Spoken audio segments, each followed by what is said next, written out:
നോക്കുക. നോക്കുമ്പോൾ അത് രണ്ട് കാന്തങ്ങൾ പോലെ അടുത്തടുത്തേക്ക് വരുന്ന പോലെ നിങ്ങൾക്ക് ഫീൽ ചെയ്യും. Yes, closer and closer and closer, closer and closer.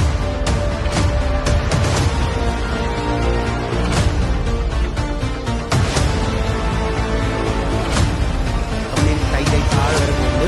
ഓരോ വിരലിൻ്റെ അടുത്തും ഞാൻ ആ സ്ക്രൂ വെച്ച് ടൈറ്റായി കൊടുക്കും.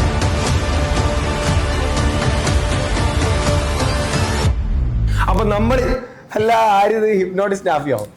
നിങ്ങൾ കുറേ ആൾക്കാർ ഹിപ്നോട്ടിസം ചെയ്തിട്ടുണ്ടല്ലോ, വലിയ വലിയ എഫക്റ്റ് ഒക്കെ കാണുമ്പോൾ തന്നെ അറിയാം പലതും ഉടായിപ്പാന്നുള്ളത്. പറ്റുമെങ്കിൽ എന്നോ ഒന്ന് ഹിപ്നോട്ടിസം ചെയ്ത് തരാൻ പറ്റുമെങ്കിൽ അതിനൊക്കെ അതിൻ്റെതായിട്ടുള്ള രീതിയും അതിൻ്റെ ചിട്ടയും കാര്യങ്ങളൊക്കെ ഉണ്ട്. ഈ താവട്ട് എൻ്റെ കണ്ണിലേക്ക് മാത്രം നോക്കാം. എൻ്റെ കണ്ണിൽ വളരെയധികം ഓപ്പണാണ്.